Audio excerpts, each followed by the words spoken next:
Hello to everyone, कैसे हो आप सभी? आई होप आप सभी बहुत अच्छे होंगे। और जैसा कि हम अपने एआई इंजीनियरिंग कोर्स के लेक्चर्स रिकॉर्ड कर रहे थे, और आई नो आज 13th डे है। और नंपाई की बात है, हमने एक लंबा सा ब्रेक लिया। आ, उसकी वजह से मैं आप सभी से बहुत माफी चाहता हूँ। एंड वो इस वजह से था बिकॉज मुझे अपनी लोकेशन थोड़ी सी माइग्रेट करनी पड़ रही थी। सो दैट जैसे ही थोड़ी सी स्टेबिलिटी आई, मैंने फिर से एक लेक्चर रिकॉर्ड करके आप सभी के लिए लेकर आया हूँ। सो आज के इस लेक्चर में हम देखेंगे कि आज हम अपनी दूसरी लाइब्रेरी को हम एक्सप्लोर करने वाले हैं, जिसका नाम है पांडा। तो जैसा कि हम हमेशा से करते हुए आए हैं, तो सबसे पहले चलिए देखते हैं इसके इंट्रोडक्शन। आज के वीडियो में हम क्या क्या पढ़ने वाले हैं। तो फर्स्ट ऑफ ऑल, आज हम इंट्रोडक्शन पढ़ेंगे पांडा का। देन फिर कोर डेटा स्ट्रक्चर्स जो कि पांडा में प्रेजेंट होते हैं, जैसे कि series and data frame. After that हम डिफरेंस क्या होता है एक सीरीज के अंदर और नंपाई के अंदर, नंपाई वो हम देखेंगे। आफ्टर दैट हम सेटअप कैसे करना है एनवायरनमेंट को, कैसे हम पांडा को जब भी यूज करने जाएंगे तो उसको कैसे इंपोर्ट कराना है, कैसे वेरिएबल को अपने एनवायरमेंटल में एनवायरनमेंट को सेट करना है। That is all the part of setup of environment. After that हम इंपोर्टिंग ऑफ लाइब्रेरी देखेंगे। And then getting data in and out, मतलब कैसे हम अपनी किसी भी फाइल में से अपने डेटा को इन एंड आउट कर सकते हैं, वो देखेंगे। आफ्टर दैट हम डेटा का इंस्पेक्शन, कि डेटा को जब हमारे पास सारा डेटा आ जाता है तो कैसे हम उस डेटा को देखते हैं, कैसे हम उस डेटा पर काम करते हैं, वो सारी चीज देखेंगे। And after that art of selection like lock and I lock. तो चलिए स्टार्ट करते हैं विदाउट वेस्टिंग टाइम।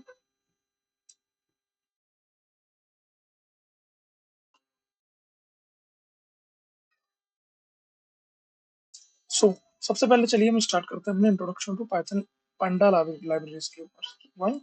सो सबसे पहले मैं एक पेन पिक करूंगा और यहाँ से हम देखेंगे व्हाट इज पांडा। ठीक है। अब हम यहाँ से समझने वाले हैं कि पांडा एक्चुअल में है क्या। पांडा इज ओपन सोर्स लाइब्रेरी। पांडा एक ओपन सोर्स लाइब्रेरी है। Panda is open source library, जिसका काम क्या है, जो कि मेनली किसके लिए यूज की जाती है, डाटा मैनिपुलेशन के लिए। Mainly use for data manipulation. मतलब जब भी हमें अपने डाटा को ऑल्टर करना है, अपने डाटा को सेव करना है, अपना डाटा को देखना है, अपने डाटा में कुछ भी चेंजेस करने हैं, तो उस केस में मैं किसका यूज करता हूँ, किसका, पांडास लाइब्रेरी का। अच्छा, ये लाइब्रेरी कैसी है, ओपन सोर्स। ओपन सोर्स का मतलब क्या, ये फ्री टू यूज है। फ्री टू यूज, आपको एक भी पैसा खर्च करने की नीड नहीं है। आप सिंपली उसको डाउनलोड करके अपने एनवायरनमेंट में सेट करके आप उसको यूज कर सकते हैं। अच्छा, अब मैं इसके लिए मैंने आपके लिए एक कंप्लीट एग्जीक्यूशन फाइल मैंने बना रखी है पाइथन के अंदर, नोटबुक की, गूगल कोलैब के अंदर। सेम आपको भी वहां जा करके वो फाइल मिल जाएगी। उसके अंदर मैंने सारे जितने भी आपके कमांड्स कोड्स जितने भी कुछ है वो मैंने सारे कंपाइल करके रख रखे हैं। तो एक बार चल के हम उसकी तरफ देखते हैं और उसमें समझेंगे कि हमारे पास जितनी भी चीज हमने पढ़नी है अभी आगे, वो सारी चीजें उसमें पहले से ही लिखी हुई है। एक बार चलते हैं और उस फाइल को देखते हैं। So this is the file जिसमें मैंने 4 चैप्टर्स में इस फाइल को, पहले पार्ट को खत्म किया है। आफ्टर दैट जितना भी इसमें कुछ पढ़ाने जाने वाला हूँ मैं, लाइक इंस्पेक्शन के बारे में और आर्ट ऑफ सिलेक्शन के बारे में, वो हम देखेंगे अगले पार्ट में। तो इस पार्ट की अगर मैं बात करूं तो ये चैप्टर 1 है, जिसमें कि हमने foundation of pandas, chapter 2 getting data in and out, after that chapter 3 data inspection and exploration, after that chapter 4 the art of selection, जो कि हमारे आज का कंप्लीट एजेंडा है, वो हम आज खत्म करने वाले हैं। तो सबसे पहले हम देखते हैं इस पहले वाले चैप्टर को ओपन करके कि इसमें हमने क्या क्या लिखा है। तो हम जैसे इसको ओपन करेंगे तो सबसे पहले आपके सामने ये सारी चीजें आ जाएंगी। मैं इसको थोड़ा सा कैपिटलाइज करता हूँ। ओके, तो first of all, it is the introduction to pandas. अब देखो, इंट्रोडक्शन टू पांडास में सबसे पहली लाइन क्या लिखी है, panda is an open source software library written for Python programming language. इसका मतलब पांडास एक ऐसी ओपन सोर्स लाइब्रेरी है जिसको पाइथन प्रोग्रामिंग के लिए ही लिखा गया है। इस इस चीज का देखो, ये जितनी भी बड़ी लाइब्रेरी है ना, उससे बड़े इसके काम है। और पाइथन की सबसे बड़ी बेनिफिट वाली बात ये है कि ये केवल पाइथन में ही प्रेजेंट है।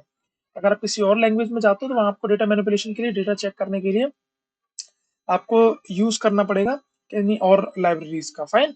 तो उस केस में panda is open source software library written for Python programming language. Purpose, इसका पर्पस क्या है, building for high performance data manipulation and analysis. जब भी आप अपने बड़े डेटा को, लाइक आपके पास देखो मैसिव डेटा होता है, तब भी आप किसी प्रोजेक्ट को बनाते हो, आपके पास बहुत बड़ी क्वांटिटी में डेटा होता है, तो उस डेटा को एनालाइज करने के लिए, अब इतने बड़े डेटा को आप पेन पेपर पे तो एनालाइज कर नहीं सकते। लाइक आपके पास अगर थाउजेंड्स ऑफ पीपल्स का डेटा है, मिलियंस ऑफ पीपल का डेटा है, तो सारे डेटा को एनालाइज करने के लिए आपको किसी न किसी टूल की जरूरत पड़ेगी। जैसे अगर मैं आपसे कहूँ इन सारे डेटा, लाइक आपके पास एक डेटा दे रखा है और आपने उनका एवरेज सैलरी कैलकुलेट करनी है, तो उन सभी सैलरीज को आप पेन एंड पेपर पे कैलकुलेट करके प्लस करके एवरेज लगा करके ऐसे तो नहीं कर सकते। तो उस केस में आपको किसी न किसी एक टूल की जरूरत पड़ती है, और इन पाइथन वो टूल है आपका पांडा। फाइन। तो सबसे पहले हम देखते हैं इसमें पहली लाइन जो लिखी गई है, panda is open source library written for Python programming language. Purpose क्या है इसका? Python build for high performance data manipulation, और ये बहुत बड़े डेटा मैनिपुलेशन के लिए और एनालिसिस के लिए बिल्ड की गई है। फर्स्ट रिलीज इन 2008, सबसे पहले ये किसमें 2008 में रिलीज की गई थी भाई, वेस मैकिनी। ओके, वेस मैकिनी, इस नाम को अच्छे से नोट कर लेना। It has since become an indispensable tool in the field of data science and machine learning. और ये मशीन लर्निंग के अंदर देखो, मशीन लर्निंग की बात करूं या डेटा साइंस की बात करूं, सबसे बड़ी चीज क्या है? डेटा। और डेटा को हैंडल करने के लिए, डेटा को ऑल्टर करने के लिए, डेटा को मैनिपुलेट करने के लिए, डेटा को अपने अकॉर्डिंग डालने के लिए हमें सबसे पहले किस चीज की जरूरत पड़ेगी? टूल की। और वो टूल क्या है? पांडा। सो डाटा साइंस और मशीन लर्निंग दोनों के अंदर सबसे बड़ा टूल जो हम यूज करेंगे in every code, her code में, क्योंकि देखो हमारा आज के बाद हम जितने भी कोड करने वाले हैं, हर कोड में हमें डेटा की नीड होगी। फाइन। और उस डेटा को इंपोर्ट कराने के लिए या उस डेटा को मैनिपुलेट करने के लिए, उस डेटा को हैंडल करने के लिए, उसमें से मिसिंग वैल्यूज निकालने के लिए, उसमें से अनस्ट्रक्चर्ड वैल्यू को निकालने के लिए हमें हमेशा ही पांडा जैसी लाइब्रेरी का यूज करना पड़ेगा। सो पांडा डाटा साइंस और मशीन लर्निंग दोनों में बहुत अहम रोल निभाती है, इस वजह से पांडा को पढ़ना उतना ही ज्यादा इंपॉर्टेंट भी हो जाता है। ओके, आफ्टर दैट हम पढ़ते हैं the library primary function is to fast flexible and expressive data structure design to make working with relational और labelled data both easy and intuitive. कहने का मतलब इस लाइब्रेरी का प्राइमरी फंक्शन क्या है?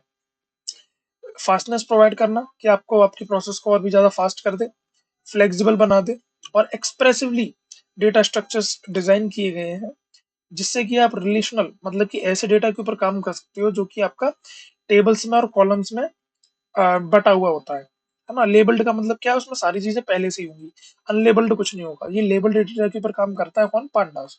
ओके, डाटा फॉर बहुत बहुत इजी एंड इंट्यूटिव, और सारी चीजों को बहुत ही ज्यादा इजी और इंट्यूटिव बना देता है। अच्छा, आफ्टर दैट ये हमारे पास हो गया एक पाइथन का एक बेसिक इंट्रोडक्शन, जिसमें हमने देखा कि पाइथन एक्चुअल में एक लाइब्रेरी है जिसको पाइथन प्रोग्रामिंग के लिए पांडास को डिजाइन किया गया है। एंड आफ्टर दैट इसका पर्पस क्या है? हाई परफॉर्मेंस डेटा मैनिपुलेशन करना, हाई परफॉर्मेंस डेटा एनालिसिस करना।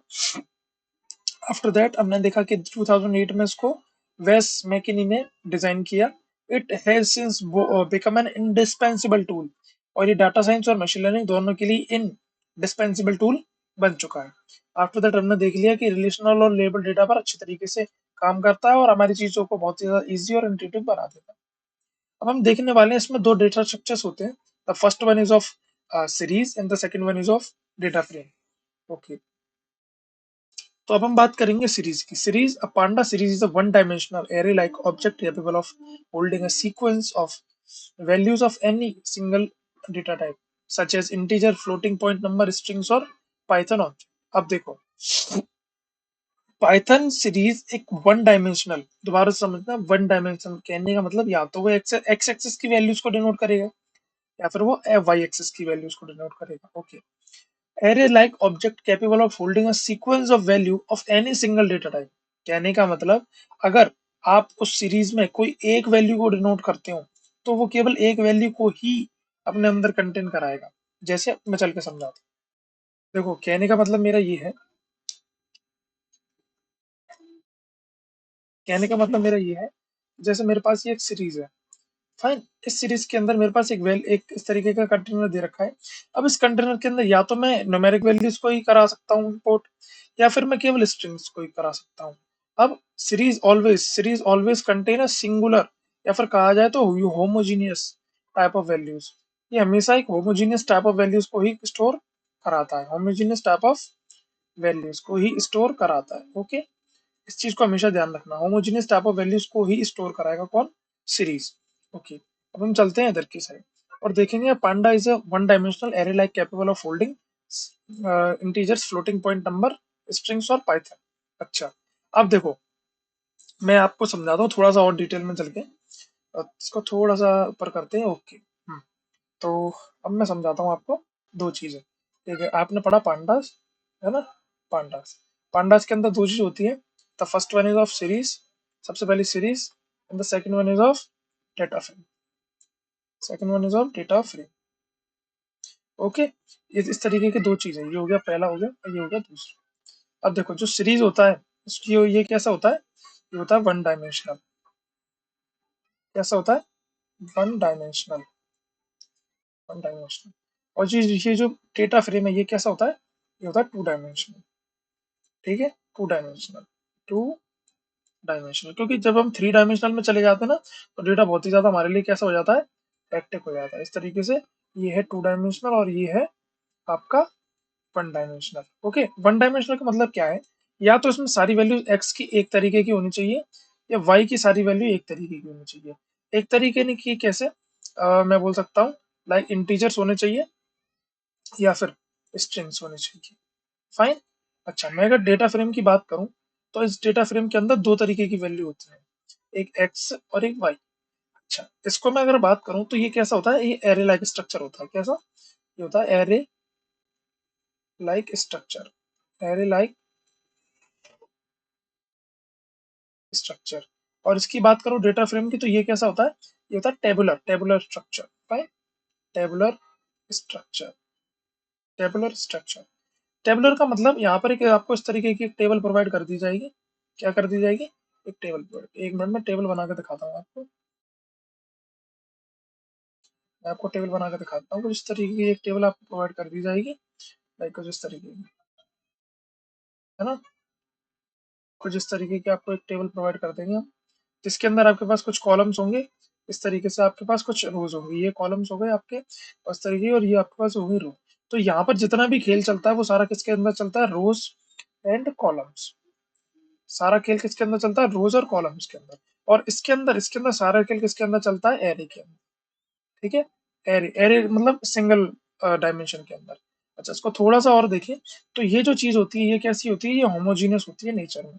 इसका मतलब अगर आपने एक बार कोई वेरिएबल एक सीरीज में आपने इंसर्ट करवा दिया तो वो हमेशा आप एक ही तरीके का वेरिएबल इसमें इंसर्ट करवाएंगे। अच्छा, अगर मैं डेटा फ्रेम की बात करूं तो डेटा फ्रेम कैसा होता है, डेटा फ्रेम होता है हेटेरोजीनियस। हेटेरोजीनियस मतलब कि आप इसमें एक डेटा फ्रेम के अंदर आप इंटीजर भी स्टोर करवा सकते हैं, और आप चाहो तो स्ट्रिंग्स भी स्टोर करवा सकते हैं, आप चाहो तो फ्लोट भी स्टोर करवा सकते हैं। There is no boundation of storing the values और the variables inside the container और द डेटा फ्रेम। ओके, तो ये इस तरीके की दो स्ट्रक्चर्स होते हैं। अब हम बात करते हैं what make the series different from नंपाई array. ये एक बहुत बड़ा हमारे अंदर एक इन द सेंस कंफ्यूजन बनना चाहिए, अगर नहीं बन रहा है तो, कि हम नंपाई देखते थे, हमने यहाँ पर तीन चीजें देखी, है ना? हमने तीन चीजें कौन कौन सी देखी, तो थोड़ा सा मैं ऊपर करता हूँ। हम्म, हमने सबसे पहले देखा सीरीज, है ना? फिर हमने देखा एरे, जिसको हम नंपाई के थ्रू लेते थे, एनपी डॉट एरे, है ना? फिर यहाँ पर हमने किसको देखा, हमने यहाँ पर सीरीज, नंपाई और लिस्ट। हम इन तीनों चीजों की भी चीज हमने देखा कि इसका भी काम क्या था, इस तरीके का एक कंटेनर था, इसका भी इस तरीके का कंटेनर था, और इस तरीके का भी एक कंटेनर था। तो ये जो नंपाई एरे था ना, ये हमारा किस पे काम करता है, न्यूमेरिकल्स पे, नंबर्स पे। ठीक है ना, ये काम किस पे करता है, ये हेटेरोजेनियस वैल्यूज पे। इसका मतलब इसमें कोई एक सिंगल वैल्यूज नहीं, इस पे आप कोई सी भी वैल्यूज को स्टोर करवा सकते हैं। बट अगर हम सीरीज की बात करें, सीरीज कैसा होता है, सीरीज होमोजीनियस, कंटिन्यूअस और नॉन कंटिन्यूअस वैल्यू दोनों पर काम करता है, बट इसमें वैल्यू हमेशा होमोजीनियस होनी चाहिए। ओके। अच्छा, इसके अंदर अब जो मेन डिफरेंस है हम वो चल के देखते हैं। Index is an associate array of label that provide a name for each element, allowing for powerful, flexible and non-integral based access to the data। कहने का मतलब इसका जो इंडेक्स है सीरीज के अंदर, वही नंपाई एरे को डिफरेंट बनाता है या फिर सीरीज को डिफरेंट बनाता है from नंपाई array. The index is an associate array, associated array. जो इंडेक्स होता है वो हमारे पास एक एसोसिएटेड एरे होता है of label that provide a name for each value. अब वो किस तरीके से होता है वो मैं आपको समझाता हूँ। वो इस तरीके से, जैसे कि मैंने यहाँ पर मान के चलो एस के नाम से कोई एक एरे बना दिया, यहाँ लिख दिया मैंने 1, 2, 3, 4, 5। अच्छा, अब इसकी जो इंडेक्स होगी ना, इंडेक्स वैल्यू, वो इंडेक्स वैल्यू वो आपस में इसके साथ एसोसिएटेड रहेगी। कहने का मतलब वो कुछ इस तरीके से रहेगी 1, 2, 3, 4। जैसे कि 1 की वैल्यू आपस में क्या हो जाएगी 0, 2 की वैल्यू क्या हो जाएगी 1, 3 की वैल्यू क्या हो जाएगी 2, 4 की वैल्यू क्या हो जाएगी 3, 5 की वैल्यू क्या हो जाएगी 4। तो इसी के साथ ये क्या चीज है, ये सारी चीजें क्या रहती है, ये थोड़ी सी एसोसिएटेड रहती है।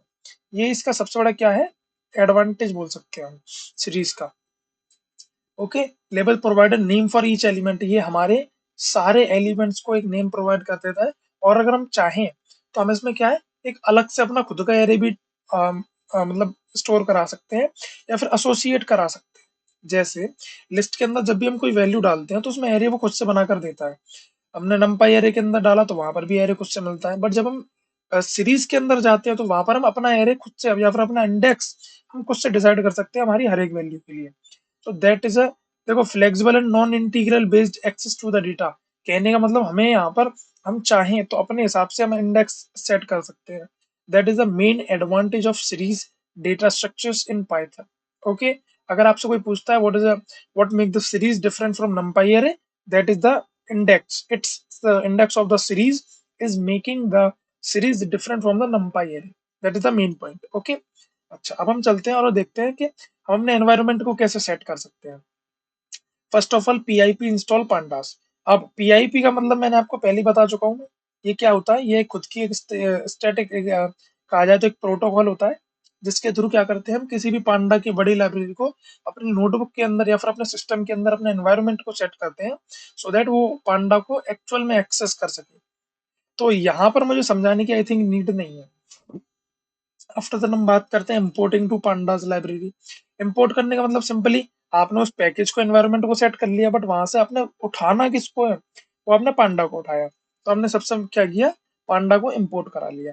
ये बहुत ही बेसिक तरीके हैं या फिर बहुत ही बेसिक स्टेप्स है जो आपको हर कोड में या फिर हर जब भी आप कभी मॉडल बनाने को चले या फिर जब भी आप कभी कोड करने को चले, पांडा को अगर आपको यूज करना है तो you simply have to import it in your notebook. That is the most basic step to be followed whenever you want to code or you want to make models. Fine. आपको क्या करना है, import करना है pandas. After that, how to make a series in using panda. अब आपको pandas में series कैसे बनानी है, सबसे बेस्ट तरीका देखो, डेटा यहाँ पर मैंने क्या किया, डेटा लिया, 10 वैल्यूज मैंने प्रोवाइड करी। आफ्टर दैट मैंने क्या कर दिया, pd डॉट सीरीज। अब देखो यहाँ पर बहुत सिंपल है, हाउ टू मेक सीरीज। ठीक है, मैं यहाँ लिखता हूँ हाउ टू मेक सीरीज, इस तरीके से हमने लिखा। तो यहाँ पर हमने सिंपल क्या किया, डेटा इक्वल्स टू 1,2,3,4,5, इस तरीके से छोटा सा बना के दिखाता हूँ। आफ्टर दैट मैंने यहाँ कहा D equals to PD. PD का मतलब क्या, पांडास, जो आपने शुरुआत में लिखा था ना, इम्पोर्ट पांडास एज पीडी। तो ये क्या है, पांडास। अगर आप इस तरीके से नहीं चाहते हो कि मुझे पीडी नहीं लिखना है, तो पीडी की तरीके पे आप कुछ भी लिख सकते हो, चाहो तो अपना नाम लिख दो, इम्पोर्ट पांडास एज सुशांत। तो अब यहाँ पर जब भी आप इसको कॉल करोगे तो आप यहाँ पे लिखोगे सुशांत, सुशांत डॉट सीरीज। तो वही समझ जाएगा कि ये सुशांत है ना, ये किसका नाम है, ये पांडा का एक्चुअल नाम है। जैसे कि आपका नाम कुछ भी हुआ, आपका नाम लोकेश हुआ, आपका नाम अनिकेत हुआ, आपका नाम कुछ भी एक्स वाई जेड, हर्ष हुआ, पीयूष हुआ, कुछ भी आपका नाम है। अब हमने क्या करा, घर पे आपका नाम रख देते हैं प्यार से, चिंटू, मिंटू, मोनू, सोनू। तो उस तरीके से जब भी मैं कहूंगा कि सोनू पानी लाना, तो उस केस में वो जो सागर या फिर जिसका भी वो जो नाम है, वो समझ जाएगा कि हाँ भाई मुझसे बात की जा रही है। उसी तरीके से हम पांडा को बार बार यूज ना करें, इतना बड़ा नाम है। जैसे मान के चलो किसी का नाम है विक्रमादित्य, है ना, विक्रमादित्य। अब बार बार ये तो नहीं कहेंगे विक्रमादित्य पानी लेकर के आना, विक्रमादित्य ये काम कर दो, नहीं। तो उस केस में हम क्या करते हैं, एक छोटा सा नाम दे देते हैं कि लाइक विक्की या फिर वीके, या फिर हमने कुछ भी बोल दिया, है ना, विक्रमादित्य, या फिर हमने बोला आदि, हमने इस तरीके से बोल दिया, तो हम क्या कहें, आदि पानी लाना। तो हमारे लिए चीजें क्या आसान हो गई। तो उसी तरीके से पांडा के अंदर ये एब्रिविएशन यूज किया जाता है पीडी। तो चाहो तो उसकी वजह जगह पे बहुत बड़ा नाम भी रख सकते हो, बट आपको आसान करनी है चीजें तो आप छोटा सा नाम लगोगे या फिर कीवर्ड या फिर दो वर्ड, दो लेटर्स का नाम रख दिया। तो हमने यहाँ पर रख दिया पांडा एज पीडी। तो वहां पर हमने जब भी हमने किसी भी डेटा को हमें पांडा में सीरीज में कन्वर्ट करना है, तो हम सिंपली क्या लिखते हैं, पीडी, पीडी डॉट सीरीज। तो वो समझ जाएगा कि ये जो डी है, इसमें मुझे स्टोर करवाना है किसको, इस डाटा को। तो यहाँ पे मैंने अंदर क्या लिख दिया, डाटा। अब ये समझ जाएगा कि पांडा के अंदर एक फंक्शन है सीरीज नाम का, उस सीरीज के थ्रू मुझे इस डाटा में जो भी कुछ वैल्यू लिखी गई है उन सबको मुझे किस में चेंज करना है, उन सबको मैं चेंज करना है सीरीज के अंदर। फाइन। आई होप आपको इतनी बात तो समझ में अच्छे से आ गई होगी। वही होगा, और जैसे ही आकर के मैं यहाँ पर क्या करता हूँ, मैं इसको एग्जीक्यूट करता हूँ, यू विल सी यहाँ पर मेरा ऑटोमेटिकली क्या बन जाएगा, ऑटोमेटिकली क्या बन जाएगा मेरा, यहाँ पर सीरीज बन जाएगी। जस्ट अ सेकंड, पहले मैं इसको एनवायरनमेंट को सेट करता हूँ, बिकॉज यहाँ पर मैंने इसको रन नहीं किया, सो दैट ये मेरी इंपोर्ट नहीं हो पाई ये सारी चीजें। और देखो यहाँ पर जैसे ही मैं करूंगा तो कुछ 2-3 लाइन का कोड रन होगा, and after that you will सी यहाँ पर लिखा है requirement already satisfied. It means मैंने अपनी इस लाइब्रेरी को पहले ही अपने एनवायरनमेंट में सेट कर रखा है, अपना एनवायरनमेंट में इंस्टॉल कर रखा है। आफ्टर दैट यहाँ से मैंने इसको क्या किया, इंपोर्ट कर दिया। सिंपली मैं इस तरीके से इंपोर्ट करूंगा, एंड आफ्टर दैट मैं जैसे ही फिर मैं इसको रन कराता हूँ, एंड यू विल सी इसने मुझे क्या दी थी, देखो 1 is associated with 0, 2 is associated with 1। अच्छा, हम अब देखो जो ये मैं बता रहा था ना आपको यहाँ पर, what make the series different from numpy array, यहाँ पर उसका इलस्ट्रेशन है। Method to creating array with a custom index. अब ये इंडेक्स आप कस्टमाइज इंडेक्स आप कहाँ नहीं बना सकते, आप नहीं बना सकते लिस्ट के अंदर और एरे के अंदर, क्योंकि वहां पर पहले ही न्यूमेरिकल एरे आपको प्रोवाइड कर दिया गया है, न्यूमेरिकल इंडेक्सेस आपको प्रोवाइड कर दिए गए हैं।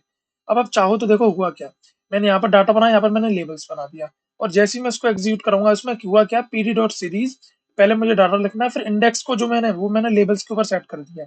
इट मीन ये जो 1 वैल्यू है इसका इंडेक्स ए है, और ये मेरी 2 वैल्यू इसका इंडेक्स बी है, ये 3 वैल्यू इसका इंडेक्स सी है। तो इस तरीके से ये जो मैं अपने अकॉर्डिंग इंडेक्सिंग कर रहा हूँ अपने वैल्यूज की, अपने अकॉर्डिंग इंडेक्स कर रहा हूँ अपने डेटा की, ये मुझे कहीं और इट मींस नहीं मिलती, so that this will make my series completely better और different from the other numpy array और list, this all. After that हम बात करते हैं हम डिक्शनरी के थ्रू कैसे हम लिस्ट बना सकते हैं या फिर कैसे हम सीरीज बना सकते हैं। That is quite simple. हमने एक डिक्शनरी बनानी है, ये क्या है, ये डिक्शनरी है। एंड आफ्टर दैट यहाँ पर क्या लिखना है, यहाँ पर हमने कमांड दिया है, किसका, command to make the series by using dictionary. Okay, और जैसे मैं उसको देता हूँ, and you will see 250 is associated with Tesla, and 100 is associated with apple, 60 is associated with orange. तो इस तरीके से आप एक सीरीज के थ्रू, देखो ये मेथड वन क्या हुआ, जनरल वे है आपको सीरीज बनाने का। आफ्टर दैट मेथड टू क्या है, कस्टम इंडेक्स के साथ, and the method three is from dictionary. इन सारे मेथड्स को आप पॉज करके आप लिख सकते हैं अपने नोटबुक्स के अंदर, और बाकी आपको ये जो नोटबुक है मेरी गूगल कोलैब की आपको मिली जाएगी। बट केवल इतना काम आसान भी मत करना, लिखोगे तो प्रैक्टिस भी होगी। सो मैं वही चाहता हूँ कि आपकी प्रैक्टिस हो। एंड आफ्टर दैट हम देखेंगे कि numpy array के थ्रू कैसे हम बना सकते हैं। तो the numpy my array equals to np dot array, फिर मैंने एक एरे बनाई। आफ्टर दैट मैंने सिंपल इसमें कमांड दे दी, एंड यू विल सी इसकी मेरी एक एरे बन चुकी है। अच्छा, इस तरीके से हम अब कुछ तरीकों से हम अपने क्या कर सकते हैं, एक सीरीज बना सकते हैं। हम अपनी अ, अपने जो मेथड्स को, अपने सारे वैल्यूज को अपने डेटा स्ट्रक्चर्स के अकॉर्डिंग चेंज कर देते हैं, क्योंकि हमारे जितने भी फंक्शंस हैं, लाइक डेटा इंस्पेक्शन के फंक्शन, डेटा मैनिपुलेशन के फंक्शन, मीन निकालने का फंक्शन, मीडियन निकालने का फंक्शन, ये सारे फंक्शन हमारे कहाँ काम करते हैं, डेटा फ्रेम्स के ऊपर काम करते हैं, सीरीजेस के ऊपर काम करते हैं। अब यहाँ पर जब हमें काम करवाना होगा तो पहले अपने डेटा को इन दोनों डेटा स्ट्रक्चर्स में कन्वर्ट करना पड़ेगा, और जब ये कन्वर्ट हो जाएंगे तो उस केस में जाकर के मुझे सारे फंक्शंस को, सारी चीजों को मैं आपस में परफॉर्म कर सकता हूँ। So that is my first step which I have to be followed to make the Python run on my system or data. Okay. अब हम बात करते हैं कैरेक्टरिस्टिक्स ऑफ सीरीज। फाइन, मैं देखो सारी चीजों को बार बार ना लिख करके अभी मैं सारी चीजों को शॉर्ट में बताने की कोशिश कर रहा हूँ, सो दैट आपके लिए वीडियो का लेक्चर ज्यादा लंबा ना हो और मेरे लिए भी प्रॉब्लम्स ना हो। तो हम कैरेक्टरिस्टिक्स की बात करते हैं, तो सबसे पहले कैरेक्टरिस्टिक जो है वो है वन डायमेंशनल, कि सीरीज जो है हमारी वो वन डायमेंशनल है। It represent a single column और वेक्टर ऑफ डेटा। कहने का मतलब ये किसी एक सिंगल कॉलम को या फिर किसी एक सिंगल वेक्टर को हमारे डेटा का प्रेजेंट करता है। किस तरीके से, आइए समझते हैं। जैसे कि मैं आपसे, अब मैंने भी इस तरीके से मैंने बोला था कि लाइक मैं भी यहाँ पर एक टेबल बनाने की कोशिश करता हूँ। फाइन, इस तरीके से मेरे पास एक टेबल है, मैंने इसके अंदर एक वैल्यू बना दी है। जस्ट अ सेकेंड, मेरी ड्राइंग इतनी अच्छी नहीं है बट मैं कोशिश कर रहा हूँ। हाँ, एंड मैंने इस तरीके से एक टेबल बना दी है। इस तरीके से बन जाए यार जल्दी से, मैं बनाता हूँ फिर से, है ना। इस तरीके से आप छोटी मोटी एक जस्ट एक टेबल बनाने की कोशिश कर रहे हैं। एंड आफ्टर दैट हम समझ जाएंगे कि क्या मैं कहना चाहता हूँ और आप भी समझ जाइएगा, सो दैट ये सारी चीजें मेरे लिए थोड़ी सी आसान हो जाए, बिकॉज मेरे लिए थोड़ा सा भी मुश्किल हो रहा है इन सारी वीडियोस को, लेक्चर्स को बना पाना, but I will try my best. So मैं इस चीज को कंटिन्यू कर रहा हूँ।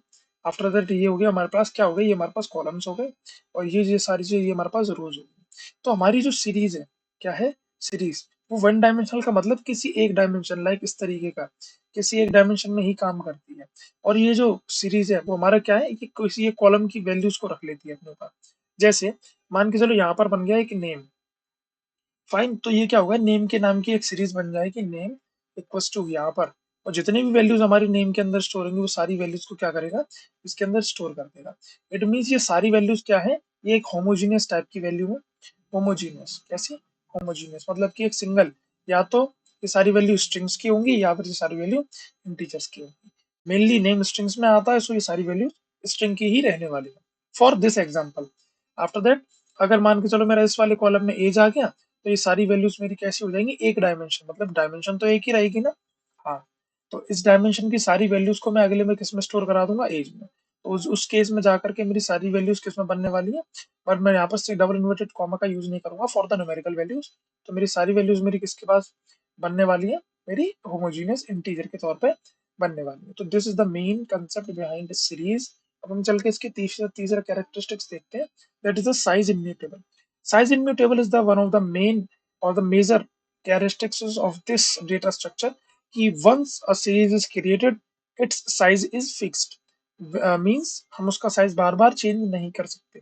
हम चाहें तो एक बार में जितना भी बड़ा सीरीज हम बनाना चाहते हैं, जितनी भी बड़ी हम वैल्यूज उसमें देना चाहते हैं, हम दे करके आफ्टर दैट हम उसको बीच में मॉडिफाई नहीं कर सकते when the program is going to be execute, और चल रहा हो ड्यूरिंग दैट प्रोग्राम एग्जीक्यूशन, हम इसको चेंज नहीं कर सकते। अच्छा, अब हमने हमने दो चीजें अभी देखी थी, काफी देर से हम देख रहे हैं। हमने मैंने यहाँ पर ऊपर आपको बताया अभी कि लाइक पांडा के अंदर हमारी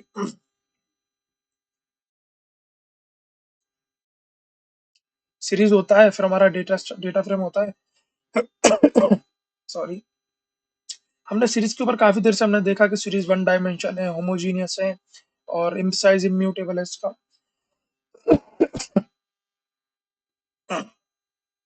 तो अब हम बात करते हैं अपने डेटा फ्रेम के बारे में। डेटा फ्रेम एक्चुअल में क्या होता है, कैसे काम करता है, ये सारी चीजें अब हम देखने और सीखने वाले हैं। तो चलिए अब हम देखते हैं अपने डेटा फ्रेम्स को। सबसे पहले हम बात करते हैं इसकी डेफिनेशन की। तो data frame is a collection of series, कहने का मतलब जैसी जैसी इन वैल्यूज को मैंने यहाँ पर आपको बताया भी था कि जस्ट सेकेंड, या मैंने आपको बताया भी था, सीरीज क्या होता है, हमारी इस तरीके के कॉलम्स को क्या है, एक तरीके का, इन सारे कॉलम्स को अलग अलग अगर हम कर देते हैं तो वो हमारी एक पर्टिकुलर सीरीज हो जाएगी। अच्छा, मैं अगर नेम की बात करूं तो वो यहाँ पर क्या है, एक सीरीज वन है, क्या है, एक सीरीज, सीरीज ओवर। फाइन, अगर मैं इस वाले कॉलम की बात करूं तो ये क्या है, ये भी एक सीरीज है, लाइक सीरीज 02। अच्छा, मैं इस वाले की बात करूं तो ये भी मेरा क्या है, ये भी एक सीरीज है, जो कि क्या है, सीरीज O3।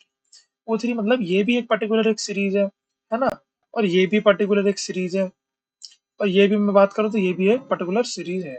अच्छा, इन तीनों सीरीज को जब मैं आपस में कंबाइन करता हूँ तो ये क्या बन जाएगा, ये मेरे लिए कलेक्शन ऑफ सीरीज बन जाएगा। क्या बन जाएगा, कलेक्शन ऑफ सीरीज। और इन सारे सीरीज को जब मैं आपस में कलेक्ट कर देता हूँ तो मेरे लिए वो क्या बन जाती है, मेरे वो लिए वो टेबल बन जाती है।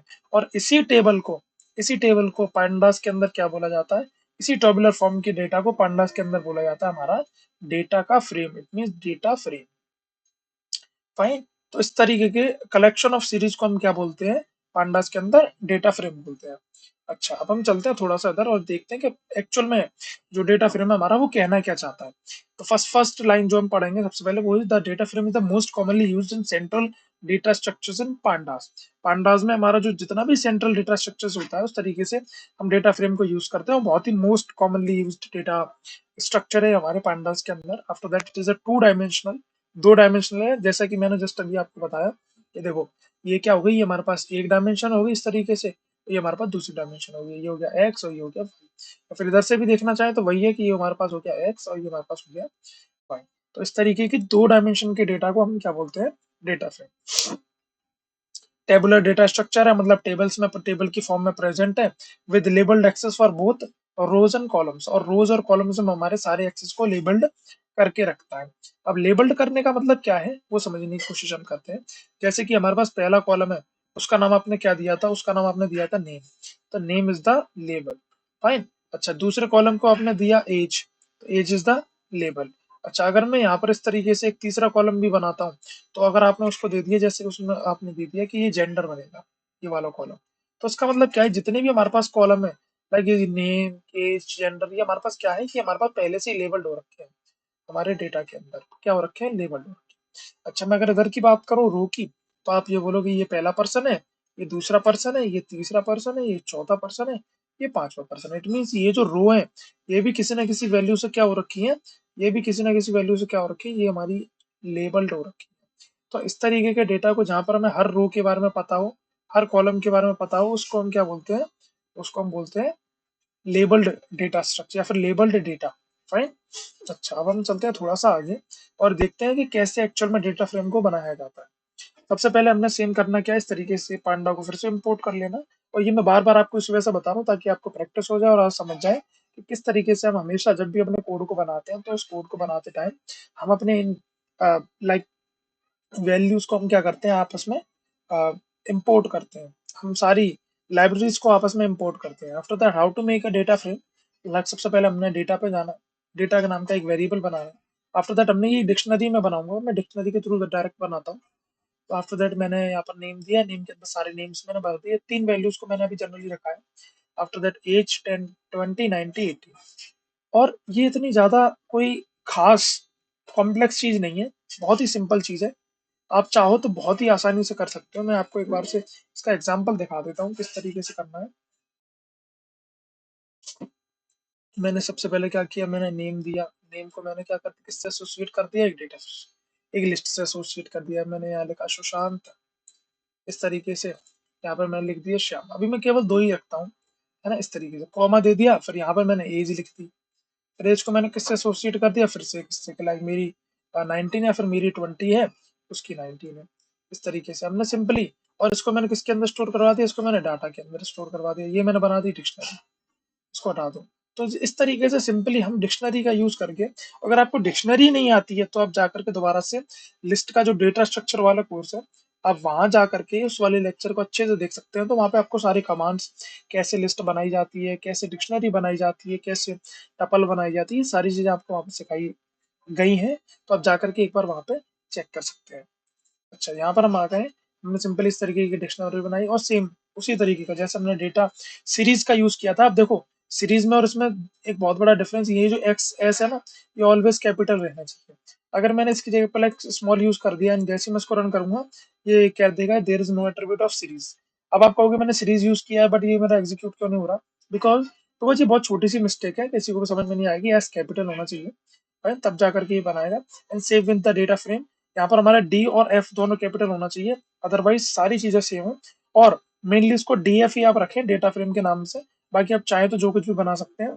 बट मेनली एक रिचुअल बोल सकते हैं हम, या फिर हम बोल सकते हैं एक परंपरा है डेटा साइंस और मशीन लर्निंग इंजीनियर्स की, कि वो मेनली इसको डीएफ से शुरू करते हैं, बिकॉज ये थोड़ा सा उनके लिए रीडेबल भी हो जाता है और अंडरस्टैंडेबल भी हो जाता है। जैसे हम उसको एग्जीक्यूट करते हैं, यू विल सी इसने मुझे एक टेबुलर फॉर्म में पकड़ा दिया कि Sushant is associated with zero.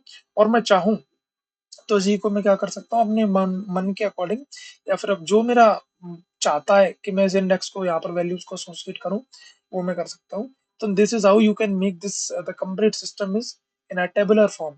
आप पूरी टेबुलर फॉर्म में इस तरीके से बना सकते हैं। And this is the main concept you know behind the, जब भी हम कोई कोड करते हैं या फिर कुछ भी करते हैं, पांडास को यूज करते हैं, तो हम मेनली सारी डेटा को, क्योंकि डेटा हमारा, देखो सीरीज तो बहुत ही नॉमिनल सी चीज हो गई, सीरीज एक बहुत ही बेसिक स्टेप है। हम जब भी कोई कोड करेंगे, अब सीरीज हमें, आई थिंक मेरे अकॉर्डिंग, मुझे तो अभी तक नीड नहीं पड़ी है। शायद अगर आपको कभी पड़े तो आप मुझे जरूर कमेंट बॉक्स में बताइएगा। आफ्टर दैट जब भी हम कभी बड़े डेटा को देखते हैं, उस सारे डेटा को हम अपने डेटा फ्रेम में चेंज करने की कोशिश करते हैं। ओके, चलिए इसके कैरेक्टरिस्टिक्स देख लेते हैं।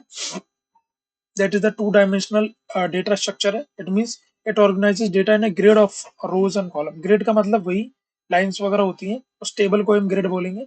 आफ्टर दैट हेट्रोजीनियस है, अनलाइक अ सीरीज, जैसे सीरीज की तरह नहीं, the column of the data frame can be contain different type of values.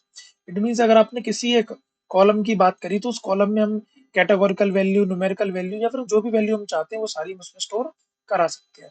After that हम बात करते हैं साइज म्यूटेबल की। The size and shape of the data frame can be altered, rows in column can be added, remove after the creation. और हम सारी चीजें हम उसमें कर सकते हैं। लाइक हम चाहें तो अपने डेटा फ्रेम के अंदर कोई भी वैल्यू ऐड कर सकते हैं, चाहे तो हम डिलीट कर सकते हैं, ऑल्टर कर सकते हैं। ये सारी चीजें हमारे पास बहुत ही इजीली अवेलेबल होती है इन अवर पांडास लाइब्रेरी। फाइन। तो यहाँ तक आते आते हमने हमने पहला चैप्टर खत्म कर दिया है। अब हम चलते हैं अपने पहले इसको एक बार रिवाइंड करेंगे कि हमने फाउंडेशन ऑफ पांडास में इंट्रोडक्शन पढ़ा, डेटा स्ट्रक्चर्स के बीच में डिफरेंस पढ़ा, लाइक सीरीज और डेटा फ्रेम क्या होते हैं। आफ्टर दैट हमने सीरीज कैसे डिफरेंट नंपाई एरे से वो देखी। आफ्टर दैट एनवायरनमेंट कैसे सेट करना है वो देखा। पांडास की लाइब्रेरी को कैसे इंपोर्ट करना है वो देखा। How to make series using panda वो हमने देखा। आफ्टर दैट हमने डिफरेंट डिफरेंट मेथड्स के थ्रू, लाइक लिस्ट के थ्रू, कस्टम इंडेक्स के थ्रू, डिक्शनरी के थ्रू कैसे हम अपने सीरीज को बना सकते हैं हमने वो भी देखा। And after that all these type of executions हमने एक्चुअल में वो देखा जो हमें रियली नीडेड है, that is the data frame. क्योंकि हम जितने भी आगे डेटा इंस्पेक्शन करने वाले हैं, डेटा इंपोर्ट एक्सपोर्ट करने वाले हैं, ये सारी चीजें हम किसके थ्रू करेंगे, डेटा फ्रेम के थ्रू। आई होप आपको यहाँ से समझ में आएगा होगा कि इस तरीके से भी हम डेटा फ्रेम अपना बना सकते हैं। So this is the end of this chapter 1। अब हम शुरू करेंगे अपना chapter 2, which is the getting data in and out. So अब हम स्टार्ट करते हैं अपना chapter 2, which is the getting data in and out. Fine. Okay. तो इसमें हम सबसे पहले करेंगे क्या, इसमें सबसे पहले देखने वाले हैं कि हम जितना भी अपने पांडा में हम डेटा यूज करेंगे वो सारा डेटा हमारे सिस्टम के अंदर आएगा कैसे। जैसे कि जब भी आप अपने डेटा को कहीं से इंपोर्ट करते हो, कहने का मतलब कहीं से आप अपने डेटा को डाउनलोड करते हो, अपने सिस्टम के अंदर इंस्टॉल करते हैं। जैसे कि मेनली अगर मैं बात करता हूँ तो जैसे कि डेटा हमारा कलेक्शन का सोर्स क्या क्या है। सबसे पहले कलेक्शन का सोर्स है हमारा डेटा का, कि लाइक हम किसी भी डेटा बेस से अपने डेटा उठा लें, जैसे कि केकल हो गया या फिर कोई CSV फाइल हो गई या फिर कोई एक्सेल शीट हो गई, तो वहां पर हमारा मेनली डेटा मिल जाता है। अच्छा, डेटा कलेक्ट करने के और भी बहुत सारे सोर्सेज होते हैं। जैसे कि हम एक बात करते हैं वेब स्क्रैपिंग, वेब मतलब वेबसाइट के थ्रू डायरेक्ट हम अपने डेटा को स्क्रैप करते हैं, and that is another part. वो हम जब हम डेटा कलेक्शन अपना पढ़ेंगे मशीन लर्निंग के अंदर, तो उस टाइम पे मैं आपको बताऊंगा कि किस तरीके से आप डिफरेंट डिफरेंट तरीके से आप अपने डेटा को कलेक्ट कर सकते हैं। एंड आफ्टर दैट बहुत सारे और भी पार्ट्स हैं, लाइक सर्वे के थ्रू हम अपने डेटा को कलेक्ट कर सकते हैं, बट वो थोड़ा सा डेटा अनस्ट्रक्चर्ड होता है। बट मेनली हम अपने डेटा को कहाँ से उठाते हैं, फॉर प्रोजेक्ट बेस्ड पर्पस हम अपने डेटा को उठाते हैं केगल से। तो केगल से जब हम अपने डेटा को उठाएंगे तो वहां पर डेटा जो भी होगा हमारा, वो सारा डेटा हमारा किस फॉर्म में होगा, हमारा CSV फॉर्म में होगा। CSV फॉर्म क्या होती है, CSV फॉर्म होती है हमारी कॉमा सेपरेटेड वैल्यूज। सारी वैल्यूज को कॉमा के थ्रू सेपरेट किया जाता है। सो जैसा कि डेटा हमारे पांडास के अंदर या मशीन लर्निंग या फिर डेटा साइंस के अंदर वेरी वेरी मच मैंडेटरी होता है, तो उस केस में हम करेंगे क्या, सबसे पहले हम एक फाइल में कैसे हम रीडिंग लेते हैं किसी भी फाइल में से, वो हम यहाँ पर सीखेंगे। That is from CSV file. तो सबसे पहले हम अपनी वो लाइन पढ़ते हैं, that is the comma separated values files are one of the most common format of storing table और डेटा। CSV फाइल का जो होता है, जब आपके पास जितनी भी फाइल्स आने वाली है ना प्रोजेक्ट के लिए, और जैसे भी जिस भी चीज के लिए, वो सारी फाइल हमारी किस में स्टोर होती है, वो सारी फाइल हमारी किस में स्टोर होती है, CSV में स्टोर होती है। ओके, CSV में स्टोर होती है।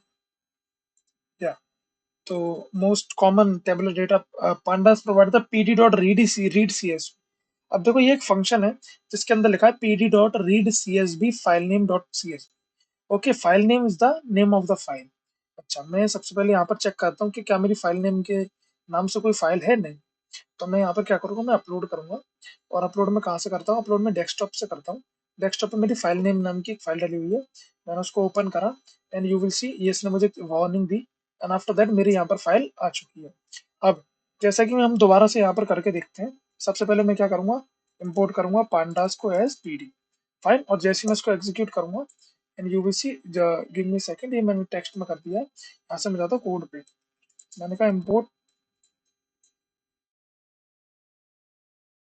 Pandas as PD। और मैं जैसे इसको एग्जीक्यूट करूंगा, यू विल सी मैंने इसको भी एग्जीक्यूट किया। अब यहाँ पर हुआ क्या, यहाँ पर मेरी सारी वैल्यूज मेरी क्या हो चुकी है, रीड कर चुकी है। मतलब ये जो फाइल है ना मेरी, ये फाइल मेरी रीड हो चुकी है। अच्छा, और एक्सेल को रीड करने के लिए ये अगला कमांड देखिए, एक्सेल को रीड करने के लिए ये कमांड होता है, बट हमारे पास यहाँ पर एक्सेल फाइल नहीं है, हमारे पास यहाँ पर CSV फाइल है। तो हम पहली वाले कमांड को क्या करेंगे, एग्जीक्यूट करेंगे। और जैसे ही मैं उसको एग्जीक्यूट करता हूँ, यू विल सी ये मेरा एग्जीक्यूट हो चुका है। एंड आफ्टर दैट मुझे यहाँ पर क्या करना है, मैंने यहाँ पर करा प्रिंट डीएफ। चाहो तो मैं डीएफ के थ्रू भी प्रिंट कर सकता हूँ। तो मेरे पास ये एक फाइल है जो मैंने जनरली बना करके रखी थी। अगर मैं इसको यहाँ से भी ओपन करके देखता हूँ, एंड यू विल सी, मैं देखो ये मेरा डाटा सारा निकल आया आपके सामने। यहाँ पर मैंने कुछ name, surname, age, gender, qualification और ईयर के हिसाब से दिया है। लाइक ये किसी भी कॉलेज का बोल सकता हूँ या फिर कहीं का भी एक एनरोलमेंट डेटा है। तो उसके हिसाब से हमने मैंने एक डेटा ये फाइल खुद से बनाई है। तो आप भी बना सकते हैं सिंपली। बहुत सिंपल प्रोसीजर है। आपको एक्सेल पर जाना है, एक्सेल को बस सारा डेटा आपको एज इट इज बनाना है और वहां जाकर के जो सेव एज करना है वो .csv के थ्रू करना है। That is the main crux of this file making process. Fine, और मैं यहाँ पर आया, इस तरीके से मैंने क्या किया देखो। अब यहाँ पर हुआ क्या, df equals to pd dot read CSV। अब इस तरीके से हमने क्या कर दिया, सिंपली किसी भी फाइल को हमने क्या करा दिया, यहाँ पे रीड करा दिया। और जैसे ही मैंने इसको करा प्रिंट df, अच्छा मैं इसको बिना उसके भी अगर मैं df प्रिंट करता हूँ इस तरीके से, तो ये मेरा, मुझे देखिए, मुझे टेबुलर फॉर्म में ऑटोमेटिकली मिल जाती है। अब गूगल कोलैब को चलाने का सबसे बड़ा यही फायदा है कि मैं देखो इस पूरी फाइल को ना मैं डीएफ में, डाटा फ्रेम में चेंज कर सकता हूँ। जैसे मैं इस वाले क्लिक को दबाऊंगा, एंड यू विल सी मेरा सारा डेटा देखो ये डेटा फ्रेम में आ गया। फाइन, तो this is the best advantages of Google Colab. But मैं इसको नॉर्मली इसी तरीके से करता हूँ। एंड आफ्टर दैट ये देखो यहाँ से आपको कोड जनरेशन भी हो जाएगा। यहाँ से आपको अगर चार्ट बनाने हैं इस तरीके से, तो वो चार्ट भी आपको डिफरेंट डिफरेंट मिल जाएंगे। And that is the best advantage of using Google Colab. इस वजह से मैं मेनली यूज करता हूँ Google Colab, because it makes the process very very much easier. इस तरीके से आपने समझ गए कि आपने इस तरीके से फाइल डॉट CSV, बट ये फाइल आपको यहाँ इंपोर्ट करनी पड़ेगी। दोबारा सुनना, ये फाइल आपने यहाँ पर इंपोर्ट करी है, एंड आफ्टर दैट आप इसको यहाँ पर रीड CSV। अब ये आपके पांडा ने ये फाइल रीड कर चुकी है। अच्छा, इसके साथ साथ ना आपको बहुत सारे एट्रीब्यूट्स मिलेंगे। वो एट्रीब्यूट्स क्या है, चलिए हम देखते हैं। कहने का मतलब क्या, फाइल को रीड करना केवल इतना सिंपल है? नहीं, इसके साथ साथ आपको बहुत सारे एट्रीब्यूट भी यूज करने पड़ेंगे। जैसे बताता हूँ, देखो कुछ इस तरीके से बोलना चाह रहा हूँ मैं आपसे कि लाइक मैंने आपसे बोला आपने यहाँ पर कहा pd डॉट रीड CSV, है ना, और यहाँ पे आपने फाइल का नाम दे दिया। अच्छा, मैंने अब आपसे बोला कि मुझे फाइल जैसे रीड तो करनी है, बट कोई स्पेसिफिक कॉलम के साथ। जैसे जैसे मैंने आपसे बोला कि मुझे फाइल रीड करनी है इस वाले कॉलम को छोड़कर, बाकी ये चार कॉलम चाहिए, एक कॉलम, दूसरा कॉलम, तीसरा कॉलम और चौथा कॉलम। मुझे ये चार कॉलम चाहिए, एक ये वाला, एक ये वाला, एक ये वाला और एक ये वाला। तो उस केस में मैं क्या करूंगा, तो उस केस में भी इस फाइल को रीड करने के लिए बहुत सारे एट्रीब्यूट्स आपको प्रोवाइड किए जाते हैं, सो दैट आप उनका यूज करके एक स्पेसिफिक तरीके से अपनी फाइल को या फिर अपने डेटा को रीड कर सकें। अब वो क्या है, चलिए देखते हैं। हम्म, अब हम आ जाते हैं यहाँ पर। देखो सबसे पहला हमारे पास जो पैरामीटर है वो इंक्लूड होता है, वो क्या, pd dot read CSV file name with separator comma. ठीक है ना, और यहाँ पर सेपरेट किससे करना है, ये देखो, specify the character use to separate value. अब जो टेबुलर फॉर्म में पहले हमारे पास वैल्यू आ रही थी, वो किस तरीके से आएगी, अब हम वो देखते हैं। मैंने यहाँ पर डीएफ को मुझे प्रिंट भी करवाना है। और देखो अब इसमें क्या है, no such file and directory. Okay, अब देखो यहाँ पर हुआ क्या, यहाँ पर हमारी थोड़ी सी फाइल की नेम की गलती हुई है, that is from this. Okay, अब जैसे ही मैं यहाँ पर आता हूँ, यू विल सी, देखो अब उसने क्या किया, कॉमा के साथ जितने भी हमारी वैल्यू सेपरेटेड थी सबको दिखा दिया। अब CSV फाइल है तो सारी वैल्यू कॉमा के साथ ही सेपरेटेड है, उसने दिखा दी। ओके, तो उस तरीके से आपकी जितनी भी वैल्यूज थी, सेपरेटर और delimiter, specify the character use to separate value. Okay, इसने हमें सारी चीजें दे दी। अच्छा, अगर मैं बात करता हूँ लाइक, मुझे देखो अब मुझे करना क्या, यूज कॉलम। इसमें देखो कितने कॉलम है, नेम, सरनेम और एज, है ना। अब मैंने क्या किया, DF dot read CSV file को रीड करो, और ये आपकी फाइल का नेम है। यहाँ पर मैं क्या करता हूँ, मैंने एफ दे दिया, फाइल नेम दे दिया, यूज कॉलम। सबसे पहला कॉलम मुझे क्या चाहिए, मुझे कॉलम चाहिए यहाँ पर नेम, है ना।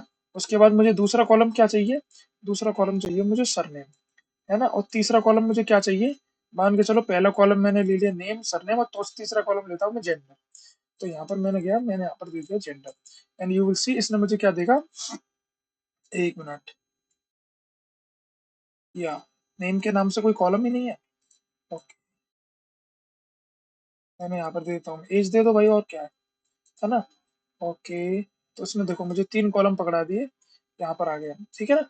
अब इसने मुझे 3 कॉलम दे दिए और जैसे मैं उसको डीएफ करता हूँ एंड यू विल सी, अब देखो मुझे यहाँ पर 3 कॉलम मिल गए, एक सरनेम के नाम से, एज के नाम से और जेंडर के नाम से।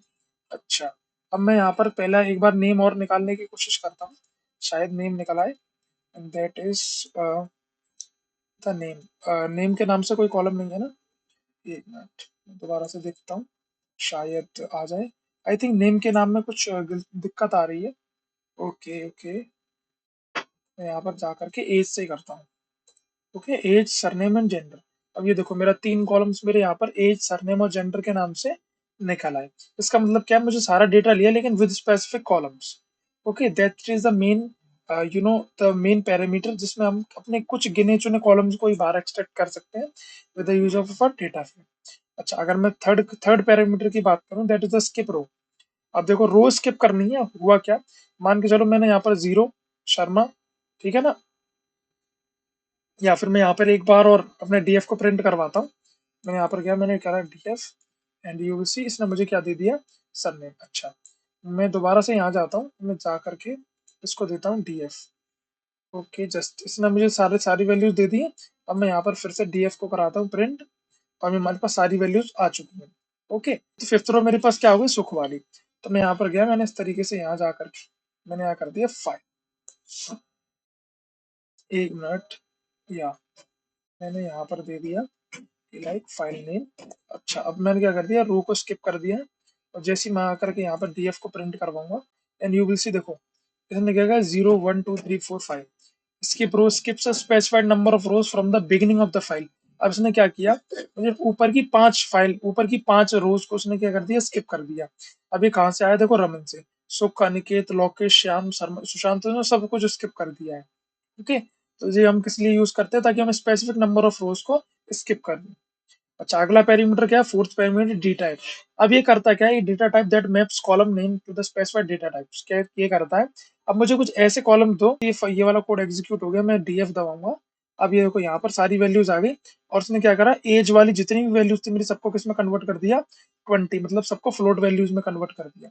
अच्छा, मैं इसको दोबारा जा करके मैं यहाँ पर इंटीजर के नाम से इसको करता हूँ। ओके, इंटीजर्स, एक मिनट, दैट इज आई,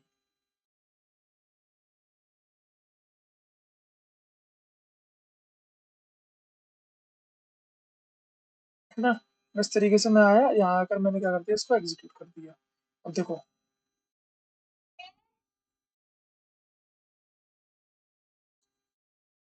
है ना, अब देखो उसने क्या करा, एज की सारी वैल्यूज को इसमें कन्वर्ट कर दिया, इंटीजर में कन्वर्ट कर दिया। अच्छा, आफ्टर दैट मैं इसमें दोबारा से जाकर फ्लोट में करता हूँ, तो सारी वैल्यूज को फिर से फ्लोट में कन्वर्ट कर देगा। उस तरीके के ये क्या करता है, data type that maps column name to specified data structure. ये हमारे एक स्पेसिफाइड डेटा स्ट्रक्चर के अंदर सारी वैल्यूज को, सारे कॉलम्स को क्या करता है, मैप कर देता है। ओके, आफ्टर दैट अगर हम बात करते हैं फिफ्थ वाले, लाइक डेट्स की, फिफ्थ वाले अगर हम बात करते हैं फिफ्थ वाले, लाइक पार्स डेट्स की। अब ये करता क्या है, लाइक एक list of column that should be passed as date.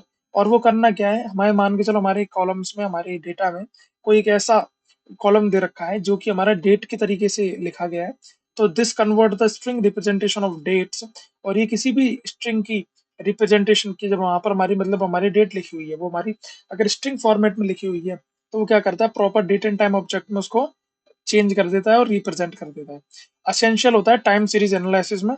अगर मैं इसका यहाँ यूज करके दिखाऊंगा तो ये साथ मेरे को एग्जीक्यूशन देगा, सो दैट मैं इसको, जब हम टाइम सीरीज डेटा हैंडल करेंगे तो उस केस में हम इसको यूज कर लेंगे। एंड आई होप आपको समझ में आएगा कि किस तरीके से हम, जब भी हम किसी फाइल को रीड करते हैं, तो उस केस में हम किस तरीके से डिफरेंट डिफरेंट पैरामीटर्स को यूज करेंगे, सो दैट हमारी फाइल को हम रीड कर सकें।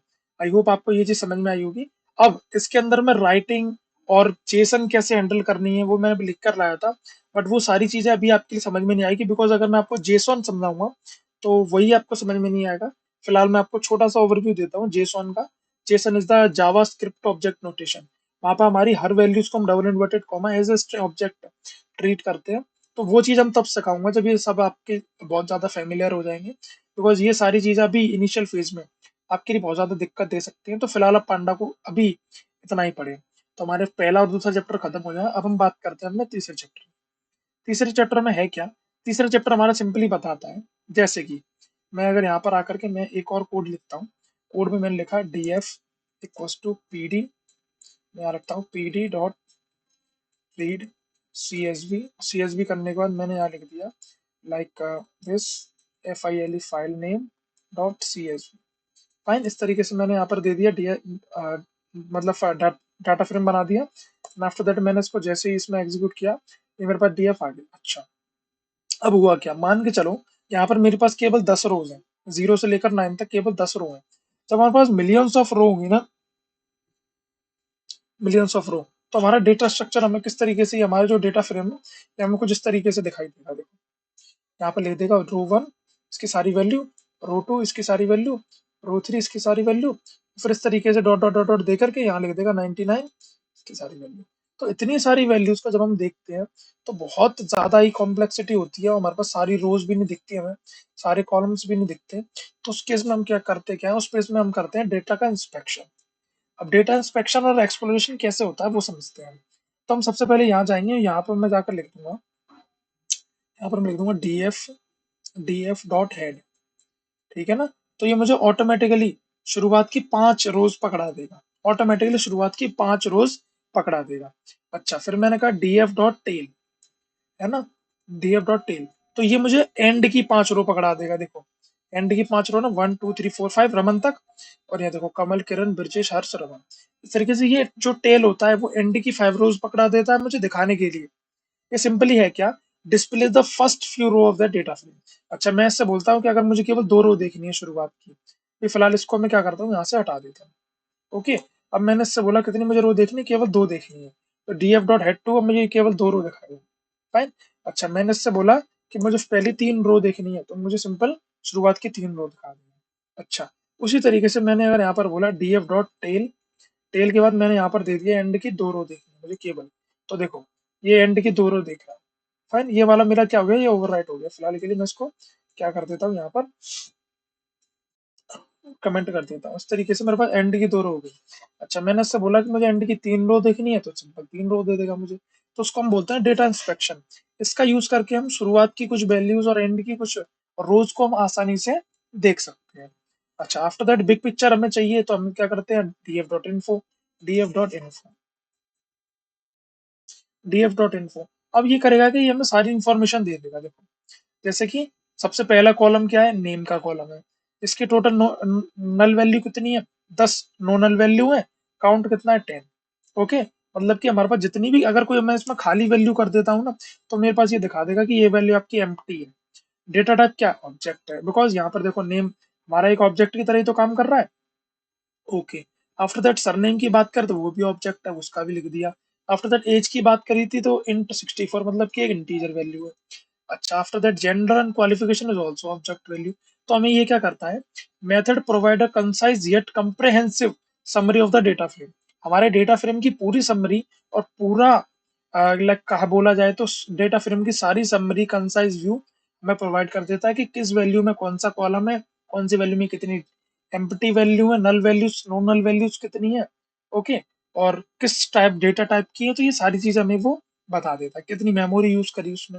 अच्छा, आफ्टर दैट अगर हम बात करते हैं शेप की, तो df डॉट शेप, ये हमें क्या करता है, ये हमें रोज एंड कॉलम्स प्रोवाइड कर देता है। देखो इधर लिखा है ना 10,6, 10,6 का मतलब 10 रोज है और 6 कॉलम है। देखो कॉलम 1 2 3 4 5 6 कॉलम एंड 10 रो है आपके पास। तो शेप आपको क्या देता है, display the last attribute return a Python tuple, ये आपको टपल प्रोवाइड करेगा containing rows and columns. So this is the another type जो हमारे डेटा इंस्पेक्शन में यूज किया जाता है।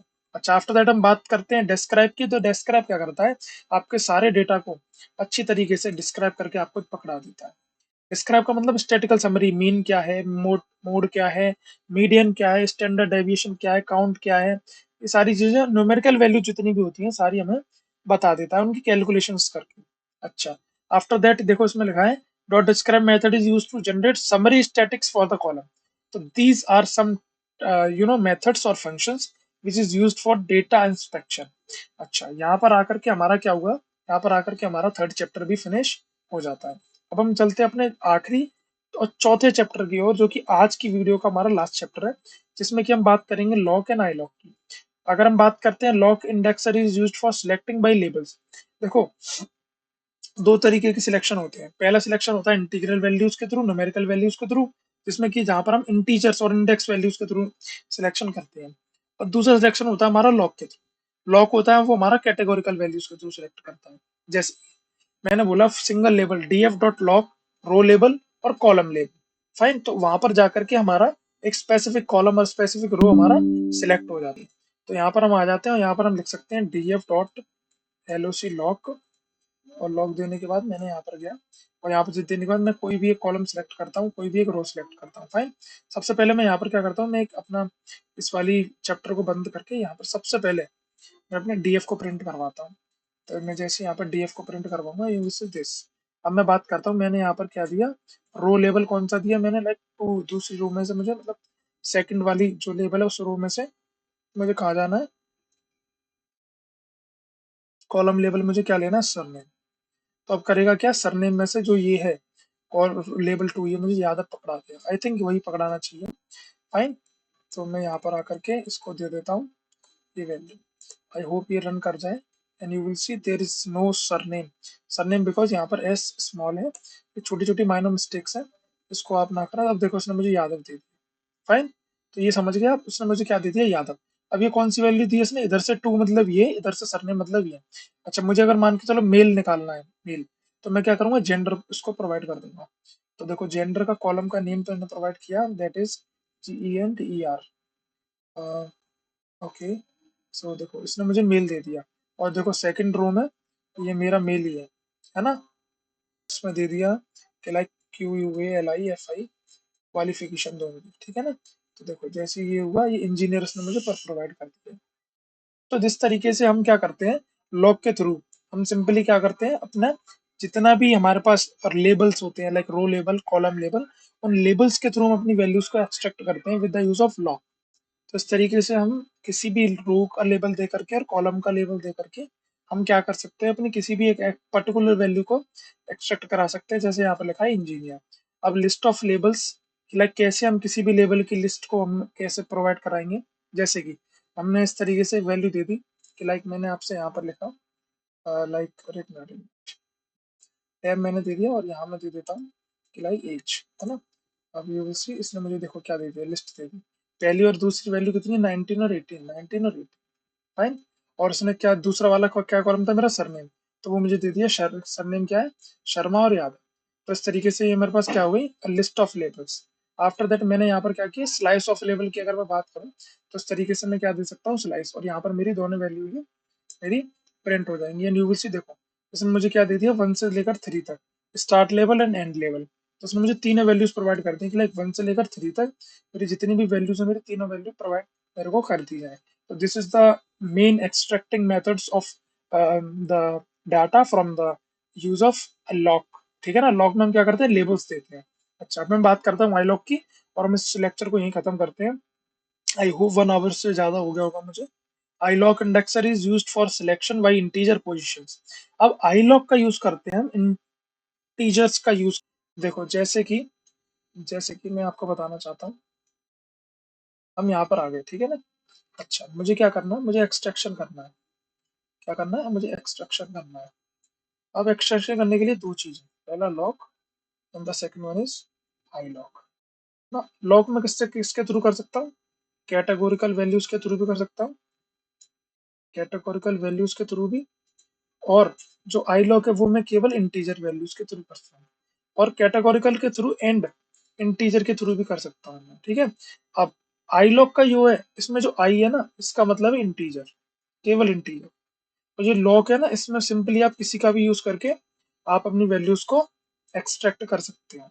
अब आई होप आपको ये चीज समझ में आई होगी। अब देखो यहाँ हम चल के देखते हैं, iloc indexer is used for selection the position. Like मैंने यहाँ पर गया, मैंने सिंपल यहाँ पर क्या दे दिया, इस तरीके से एक वैल्यू दे दी। एंड यू विल सी ये मेरे मुझे क्या दे देगी, सारी जीरोथ वैल्यू प्रोवाइड कर देगी। लाइक जीरोथ वैल्यू पे मेरी कितनी चीजें लिखी गई हैं, ये देखो ये सारी चीजें मेरे पास लिखी गई हैं। दोनों को कंपेयर कराने के लिए मैं क्या करता हूँ, मैं यहाँ पर डीएफ को प्रिंट करवा देता हूँ, है ना, डीएफ, सो दैट मेरे को आपको भी समझ में आए मुझे। अब देखो सुशांत था, सरनेम शर्मा था, एज 20 थी, मेल, जेंडर मेल था, क्वालिफिकेशन इंजीनियर है, और ईयर 2023। तो इस तरीके से हम अपने डेटा में स्पेसिफिक तरीके से अपने इंटीजर वैल्यूज के थ्रू हम अपने डेटा को एक्सट्रैक्ट कर सकते हैं। आफ्टर दैट हम लिस्ट ऑफ इंटीजर की बात करें तो वहां पर मैं इस तरीके से 0 1 2 5 मैं दे करके अपनी जितनी भी मेरे पास वैल्यू है, लाइक जीरोथ, देखो zeroth value, 1 value, 2 value, 5 value. अब यहाँ पर मुझे कैटेगोरिकल लाइक लेबल्स का यूज नहीं करना, बट यहाँ पर मैं लेबल्स का यूज करके भी अपनी वैल्यूज को एक्सट्रैक्ट करा सकता था। Okay, so this is the another. देखो अब मैं यहाँ करके बात करता हूँ, स्लाइस 0 और 5 की बात करूँ तो सिंपली देखो, आई लॉग 0 से लेकर 5 तक मुझे दे दिया सारी वैल्यूज। अब साइमल्टेनियसली की बात करता हूँ तो यहाँ पर आकर अगर मैं simultaneously row and columns, like 0 से 5 तक मुझे रो चाहिए और 1 से 4 तक मुझे कॉलम चाहिए। तो जैसे ही मैं इसको प्रिंट करूंगा एंड यू विल सी, देखो 0 से लेकर 5 तक मुझे इसने रो दे दी और 1 से लेकर 4 तक इसने मुझे कॉलम दे दिया। और 1 से लेकर 4 तक का मतलब 0 1 2 3 4, 4 का मतलब एक कम हो गया पीछे, तो इन तीनों ये तीनों उसने मुझे रो दे दी और कॉलम दे दी। तो इस तरीके से मैं आई लॉग और लॉग का यूज करके अपने सारे डेटा का सिलेक्शन कर सकता हूँ। अब जल्दी से हम वाइंड अप करते हैं और देखते हैं कि आज हमने क्या क्या पढ़ा। सबसे पहले हमने पढ़ा foundation of Panda. After that हमने पढ़ा कोर डेटा स्ट्रक्चर, जिसमें हमने सीरीज और डेटा फ्रेम की बात करी। फिर हमने पढ़ा कि कैसे जो हमारा सीरीज है वो डिफरेंट नंपाई एरे से। आफ्टर दैट हमने सेटअप ऑफ द एनवायरमेंट बात की। फिर हमने इम्पोर्टिंग द पांडाज लाइब्रेरी की बात की। आफ्टर दैट में हमने देखा कि how to make a series using panda. After that कैसे एक डिक्शनरी से बनाई जाती है सीरीज वो देखा। नंपाई एरे से कैसे बनाई वो भी देखा। फिर आफ्टर दैट हमने कैरेक्टरिस्टिक्स की बात करी सीरीज की। फिर हमने डेटा फ्रेम को देखा। डेटा फ्रेम को देखने के बाद फिर हमने उसकी कैरेक्टरिस्टिक्स देखी। आफ्टर दैट हमारा फर्स्ट चैप्टर ऊपर खत्म हो गया। फिर हमने चैप्टर 2 में देखा कि किस तरीके से हम अपने फाइल को रीड कर सकते हैं, इन द सेंस फाइल को इंपोर्ट कर सकते हैं। आफ्टर दैट किन किन पैरामीटर्स का यूज करके हम इंपोर्ट करते हैं हमने वो भी देखा। सेकंड मेथड, किस किस कॉलम को स्पेसिफिकली हम एक्सट्रैक्ट कर सकते हैं। आफ्टर दैट हमने क्या देखा कि हम किस तरीके की रो को स्किप करा करके हम अपनी फाइल को एक्सट्रैक्ट कर सकते हैं। आफ्टर दैट हमने देखा कि डेटा टाइप के बिहाफ पे हम अपने कैसे फाइल के डेटा को लाइक कर सकते हैं, हमने बाहर निकाल सकते हैं। आफ्टर दैट हमने चैप्टर 3 में हमने डाटा इंस्पेक्शन देखा, जिसमें हमने सबसे पहले हमने head, tail, info, shape, describe, इस तरीके को कुछ फंक्शंस का यूज किए करके देखा, जिसने हमको अलग अलग वैल्यूज के आउटपुट को दिया। आफ्टर दैट हम चैप्टर 4 आर्ट ऑफ सिलेक्शन की बात करें तो लॉक और आई लॉक को देखा। लॉक का सबसे पहला जो इसमें डिफरेंस है वो क्या है, लॉक को हम लेबल्स और इंटीजर दोनों वैल्यूज के थ्रू जो अपने एक्सट्रैक्शन कर सकते हैं, सिलेक्ट कर सकते हैं अपने डेटा को। बट आई लॉक की अगर हम बात करें तो वहां पर हम केवल इंटीजर के थ्रू सिलेक्ट कर सकते हैं। आई होप आपको अब तक की सारी चीजें अच्छे से समझ में आई होंगी, और आपका इंतजार थोड़ा सा लंबा रहा बिकॉज ब्रेक काफी लंबा हो गया। And thank you for your support. And I know आपको भी ये लगा होगा कि चैनल अब कहीं बंद ना हो जाए, बट ऐसा नहीं होने वाला। Thank you for your support and keep watching and keep motivation high.